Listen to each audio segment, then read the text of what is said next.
Hey there, welcome to New North and Rue Reviews. True North Reviews, True North Reviews, True North Reviews. Hey there, welcome to True North Reviews. My name is Ryan, and today we are discussing the new The Chicks album, Gaslighter. Once known as the Dixie Chicks, this is the first project from the pop country trio since 2006, and with only a feature on a Taylor Swift song last year, it's been a fairly quiet 14-year break, a hiatus. In fact, it was only announced after that Taylor Swift collaboration that the Chicks would be making their return to music. However, not without some major changes first, one being under new management. Their longtime manager, Simon Renshaw, hung his hat. And again, bringing up Taylor Swift one more time, she really did have an indirect weight or factor in this new album, as Jack Antonoff, her producer for Lover, lent his skills behind the board for the Chicks. Now, just about with any Jack Antonoff project, you can typically expect something good out of it. I mean, we haven't heard him fully produce a country album before, but rest assured, the Chicks were more than willing to meet halfway when it came to making pop music. So naturally, when the lead single came out, I was intrigued, impressed, blown away. Gaslighter, also the title track, is just a blissful 3-minute uplifting summer jam that is so fun to sing along with. I cannot stop playing this one in the car, especially. It is just a smash. But even as great as an opener, as a single, as the title track, all these different things going for Gaslighter, the true indicator of how high this record could reach, that was only made possible after hearing the protest song March March, which this is a full-on political takedown of society of sorts, showing no remorse, just shooting bullets at every major issue of today: gun control, racial injustice, climate change, reproductive rights, all packaged into a relentless and addictive country anthem. It's not even obvious that this has to be country. It's really only when the second leg of the track kicks in that we get nods to the country instrumentation of strings, steel guitar,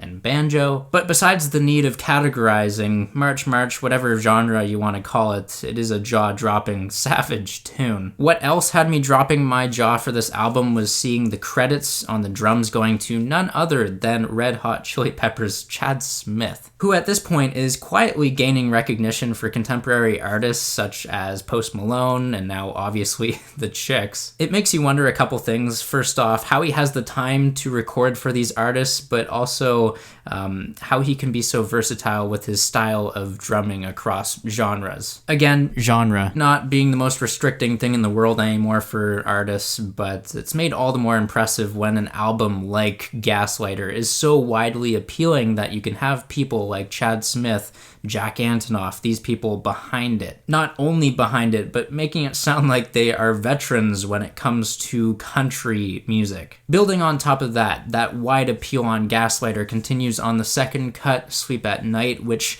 blurs the lines between an alt-rock song, maybe something Haim would do in its chorus, but noticeably still country-leaning because of the strings, because of the banjo. Making the song irresistible, though, it has to be the rattling percussion as well as the falsetto throws on the hook. It is a great track. Much like the subsequent Texas Man, which highlights the pipes and vocal talent of lead vocalist Natalie Maines. She infectiously sings that chorus. If you got the strength I do, then sign me up. I just can't get enough of it. I also can't get enough of the acrobatics Maines has on display on the song For Her. Just the gorgeous refrain on there. If only I could sing along with it as well, but I will save you the pain and discomfort. Just listen to that song, and while you're at it, give Everybody Loves You a try as well. It is pretty great. What isn't so great on Gaslighter is unfortunately one throwaway song in my opinion, and I would expect some people would see this coming. It is Tights on My Boat. This is a terribly written song. The awkward phrasing in the verses, the jarring transitions from the verse to the chorus. Granted, I might have given this song a pass if it were on Kesha's album earlier this year, but lyrically it is much more bitter. It almost leaves a sour taste in my mouth, and I get that relationships ending can be petty and immature, but this is like high school drama level stuff, and I could go without it. Thanks. Thankfully, this is the only major pitfall on the record because Julianna Calm Down comes up next. This is by far a much better written song, melodically satisfying, it is whole, it is complete. Lyrically, much easier on the ears too, obviously a little preachy, telling you to put on a smile, to strut around, telling you what to do essentially, but with a song as catchy as this, I can't help but to do what it tells me to do. Maybe I am complacent, but usually I remain fairly critical when it comes to acoustic country songs, and that's how we end Gaslighter with Young Man, Hope It's Something Good, and Set Me Free, which these were originally the most boring and tedious songs to get through on first listen, but it must have been like I was tone deaf or listening to entirely different songs because the final 3 tracks on here are incredibly heart-wrenching. They are well executed ballads that absolutely deserve your attention. Hope It's Something Good in particular has harmonies in its chorus that are...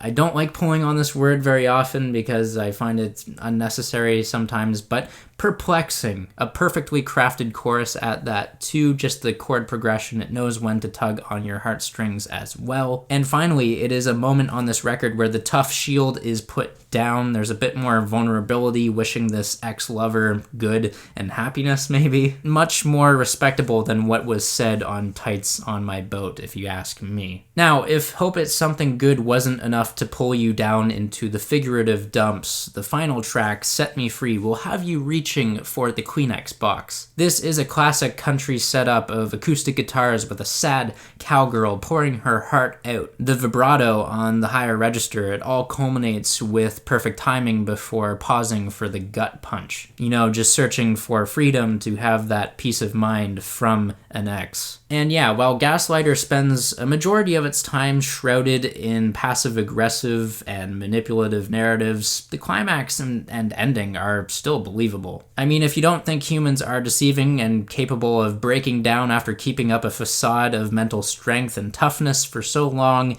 it's only natural. It's just natural, okay? For sure, you can be upset with the approach to the writing department, especially lyrically, but the execution of the melodies, the harmonies, the arrangements as well, the flow of the record, it's all very commendable and just easier to brush aside the few moments that do go awry. So with that being said, I am feeling an 8 out of 10 on this Chicks album. It is definitely a pop and country crossover I can finally understand. Unlike that Casey Musgraves record a couple years back, better late than never, I guess. So there you have it. There is the Chicks album review. Make sure you guys sound off down below in the comments. Let me know what you guys think of this music. Agree or disagree. I'm here to engage with you guys. If you'd like to leave a like, subscribe if you're new in town, I'd appreciate that very much. As always, thanks for watching and have a rockin' day.